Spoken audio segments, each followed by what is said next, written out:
अस्सलाम वालेकुम। मैं डॉक्टर आफाफ मंसूर और आज मैं जिस मौजू पे बात करने जा रही हूँ उस मौजू का ताल्लुक चैरिटी से है। मैं चूँकि बहुत ज़्यादा डाइवर्सिटी पे और इंक्लूजन पे बात करती रहती हूँ तो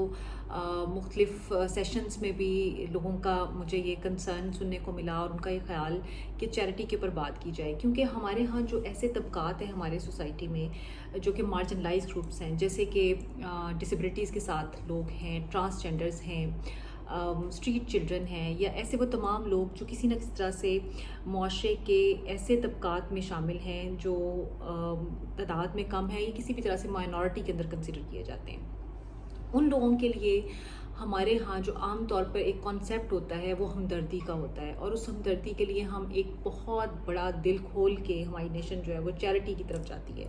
अच्छा, ये बहुत अच्छी बात है, चैरिटी या खैरात का जो तसव्वुर है ये बहुत अच्छा है, लेकिन हमें ये ख्याल रखना चाहिए कि खैरात का जो तसव्वुर है या चैरिटी का तसव्वुर जो है ये कभी भी हमें स्ट्रेंथन नहीं करता, सिस्टम को स्ट्रेंथन नहीं करता, बल्कि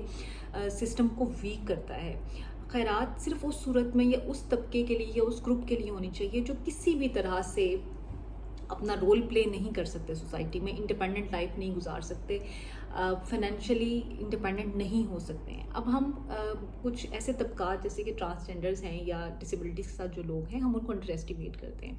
और हम उनके लिए बहुत सारे चैरिटी के इक़दामात जो हैं वो कर देते हैं। अब यानी हमारे यहाँ ये बड़ा कॉमन है, देखने में मिलता है कि ये अभी जब शुरू होने वाला होगा रमज़ान का सीज़न और ज़कात का सीज़न, तो हम बहुत दिल खोल के जो है वो चैरिटी की तरफ जाते हैं, ज़कात की तरफ जाते हैं। और बहुत सारे ऐसे अदारे जो इनका ताल्लुक डिसेबिलिटीज़ के ऊपर काम करने वाले अदारे हैं, ट्रांसजेंडर्स के ऊपर काम करने वाले अदारे हैं, चाइल्ड लेबर के ऊपर काम करने वाले अदारे हैं, वो ज़कात की तरफ जाते हैं और लोग ज़कात देना पसंद भी करते हैं उन अदारों को। डेफिनेटली उनका हक़ है, उनको ज़कात देनी चाहिए, लेकिन मेरा कंसर्न ये है कि ज़कात हम सिर्फ उस सूरत में इन लोगों को देने का आदी बनाएं। यानी इसका मतलब ये है कि हम चूँकि उनके लिए एक आसान रास्ता निकाल देते हैं तो उन्हें ये लगता है कि हमारे लिए भी यही ही एक रास्ता है कि हमें कोई चैरिटी आती रहे और हमें कोई काम ना करना पड़े और हम इस तरफ चलते रहें। लेकिन इसमें 2-3 असूल जो जहन में रखने के हैं वो ये हैं कि एक तो जब हम चैरिटी करते हैं तो हम स्टैम्प कर देते हैं उस तबके को भी कि ये चूँकि काम नहीं कर सकते हैं, इनके अंदर फाइनेंशियल इंडिपेंडेंस नहीं है और ये डिज़र्व करते हैं कि इनको जो है वो चैरिटी के ज़रिए, खैरात के ज़रिए जो है वो इनकी फाइनेंशियल मदद की जाए। दूसरी चीज़ हम ये डिटरमिन कर देते हैं कि ये एक ऐसा सेगमेंट है सोसाइटी का जिसका सर्कल सिर्फ़ और सिर्फ चैरिटी के ऊपर चल सकता है। तो अगर हम इस चीज़ को इतना ज़्यादा डिटरमिन करके ये एक्सपेक्ट करें कि चैरिटी करने से ये लोग हमारे नॉर्मल स्ट्रीम का हिस्सा बन जाएंगे, हमारी सोसाइटी का हिस्सा बन जाएंगे, तो ये पॉसिबल नहीं है। हमें अपने इस तसव्वुर को या चैरिटी के इस तसव्वुर को बदलने की ज़रूरत है। चैरिटी करने के साथ साथ हम ना सिर्फ इनको एक मखसूस तबके का एक मुस्तकिल हिस्सा बना देते हैं, बल्कि हम इन्हें एक तरह से नकारा साबित करने की भी कोशिश करते हैं। और चैरिटी का जो सर्कल है वो हमेशा चैरिटी में ही रहता है, यानी हम उन्हें किसी तरह से भी फाइनेंशियली इंडिपेंडेंट नहीं करते, हम एम्पावर नहीं करते हैं उन्हें। तो हमें ये जो चैरिटी या सिंपैथिज्म का तस्वर है इसको हमें एम्पैथी की तरफ लेके आना चाहिए। यानी एम्पैथी करना कोई गलत बात नहीं है, यानी आप उनके लिए फ़ील करें, लेकिन आप उनके लिए मुनासिब बंदोबस्त करें। अब ये ज़िम्मेदारी जो है ये तमाम स्टेक होल्डर्स पे है, सोसाइटी पे तो है ही है, लेकिन जो स्टेक होल्डर्स जो किसी न किसी तरह से जुड़े हुए हैं, जैसे कि हेल्थ डिपार्टमेंट है, जैसे कि एजुकेशन डिपार्टमेंट है, सोशल सर्विसेज की जो डिपार्टमेंट है, ये उनकी ज़िम्मेदारी है कि उनके लिए ऐसे इक़दाम किए जाएँ जिनका ताल्लुक उनकी एम्पावरमेंट से हो। और एम्पावरमेंट यकीनी तौर पे आप चैरिटी से नहीं कर सकते हैं। एम्पावरमेंट के लिए आप उनको वैसे ही वसाइल देने हैं, इक्विटेबल वसाइल जिनको कहते हैं, जो कि आप अपने बाकी लोगों को दे रहे हैं। फॉर एग्ज़ाम्पल हमारे यहाँ जो डिसेबिलिटीज़ के लिए स्कूल सिस्टम है वो सेग्रीगेटेड स्कूल सिस्टम काम कर रहा है। अब सेग्रीगेटेड स्कूल सिस्टम में आपने बाकी तमाम बच्चों को रेगुलर स्कूल्स में तो एजुकेशन फ्री की हुई है, लेकिन आप इनको एडिशनल चीज़ें भी देते हैं। नो डाउट वो इंसेंटिव्स के तौर पे देते हैं, लेकिन प्रैक्टिस में ये चीज़ देखने में आई है कि इन पेरेंट्स को फिर इस चीज़ के लिए एक आदत डेवलप हो जाती है कि ये बच्चे हमारे बाकी बच्चों के लिए तो वो स्कूल में यूनिफॉर्म का बंदोबस्त करते हैं, लेकिन इन बच्चों के लिए नहीं कर रहे होते। सिमिलरली आप ट्रांसजेंडर्स का केस देख लीजिए, उनके लिए अभी रिसेंटली हमने देखा कि एक अलग स्कूल भी बना दिया गया।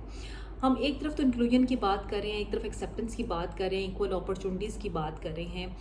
ہیومن رائٹس کی بات کر رہے ہیں، لیکن کہیں بھی کوئی بھی ہیومن رائٹ یا ایکول اپرچونٹیز یا ایکول ریسورسز کی جو ڈسٹریبیوشن ہے وہ یہ نہیں کہتی کہ آپ ان کے لیے الگ الگ سیگمنٹس بناتے جائیں اور پھر یہ ایکسپیکٹ کریں کہ ہم نے ان کو انکلوڈ کر دیا ہے. یہ کسی حد تک تو ایک اپریشیبل اقدام ہو سکتا ہے، لیکن مستقل علاج نہیں ہے، مستقل اس کا ایک ذریعہ نہیں ہے. اس کی وجہ کیا ہے؟ اس کی وجہ یہ ہے کہ آپ نے ان کو کنفائن کر دیا ہے خاص ہی ادارے کے لیے، اس کے علاوہ وہ کہیں اور موو نہیں کر سکتے ہیں، ان کے لیے اور کہیں رسائی حاصل نہیں ہے ان کو. تو یہ میرا مقصد، بنیادی مقصد جو آج کی گفتگو کا ہے وہ یہ ہے کہ ابھی کچھ دیر پہلے میرے پاس ایک آرگنائزیشن آئی ہوئی تھی، چونکہ ڈسیبلٹیز کے ساتھ میرا تعلق ہے اور ایسے افراد جو کسی نہ کسی طرح سے کسی معذوری کا شکار ہے، ان کے ساتھ کسی نہ طرح سے تعلق رہتا ہے. تو اب وہ آرگنائزیشن بہت اچھا کام کر رہی ہے، لیکن اگین وہ جتنے بھی وسائل پرووائڈ کرتی ہے وہ کسی نہ کسی طرح سے، یعنی وہ فنڈس دیتے ہیں، وہ کہتے ہیں جی کہ ہم یہ اسٹائپنڈ دے رہے ہیں ان اسپیشل لوگوں کو، ہم نے ان کے لیے یہ خاص حصہ مقرر کر دیا ہے، یہ ان کو ہر مہینے پہنچ جاتا ہے اور ان کی مدد ہو جاتی ہے. تو دیکھیں یہ کام آپ کریں، ضرور کریں. انیشیل سٹیجز پہ ضرورت ہوتی ہے ان لوگوں کو اپنے اوپر سٹینڈ کرنے کی، لیکن جو ان کے لیے مستقل حل ہے وہ یہی ہے کہ آپ انہیں ایک مناسب طریقے سے کسی ٹریننگ کا انتظام کریں، انہیں اسکلفل بنائیں، انہیں کوئی سی بھی طرح سے ان کو یہ امپاورمنٹ دیں کہ وہ انڈیپینڈنٹ اور فائنینشلی اپنے آپ کو ساؤنڈ کر سکیں. سو پلیز خدارا یہ چیریٹی والے کانسیپٹ سے نکلی ہے، اور اس کا کام اسٹیک ہولڈرز کا تو ہے ہی ہے، لیکن سوسائٹی کا اس لیے کہ سوسائٹی اس کو پروموٹ کرتی ہے. سوسائٹی کا اپنا رول پلے کرنا بہت ضروری ہے. مطلب ایز این انڈیپینڈنٹ پرسن آپ کتنا رول پلے کر رہے ہیں اپنا، آپ اس چیز کو کتنی حد تک سمجھتے ہیں کہ آپ نے ان کو کوئی وسائل دینے ہیں، آپ نے ان کے لیے صرف ایک خیراتی طریقے سے ان کی مدد کر کے آپ سمجھیں کہ آپ ان کی اس جو کمی ہے یا محرومی ہے آپ اس کو مزید امپاور کرتے ہیں، آپ اس کمی یا محرومی کو دور کرنے کی کوشش نہیں کرتے ہیں. تو اس پہ ضرور سوچیے گا، اور اس کے لیے آپ اپنے ارد گرد کے جو لوگ ہیں، جو آپ کی کمیونٹی کے لوگ ہیں، ان پہ بھی فوکس کیجئے. لیکن اس میں بہت زیادہ ایک جو تعلق ہے وہ یقیناً جو افراد خود کسی نہ کسی طرح سے کسی محرومی کا شکار ہیں ان کے اپنے اوپر بھی ڈپینڈ کرتا ہے. آپ اپنی قابلیت کو پہچانیں، اپنی ایبلٹیز کو پہچانیں، اپنی اسٹرینتھس کو پہچانیں، اور اپنے لیے خود ڈگنیفائڈ رول یا مقام جو ہے اس کو تلاش کرنے کی کوشش کریں، تاکہ آپ کے لیے لوگ، مطلب جب آپ اپنے آپ کو جس نظر سے دیکھنا شروع کرتے ہیں پھر لوگ بھی آپ کو اس نظریے سے دیکھنا شروع کر دیتے ہیں. تو اپنے لیے کام کیجئے، اپنی اسٹرینتھس پہ کام کیجئے، اور اسی طرح سے آپ جب خود اپنے آپ کو قابل سمجھیں گے تو آپ کے ارد گرد کے لوگ بھی آپ کو قابل سمجھنا شروع ہو جائیں گے. بہت شکریہ.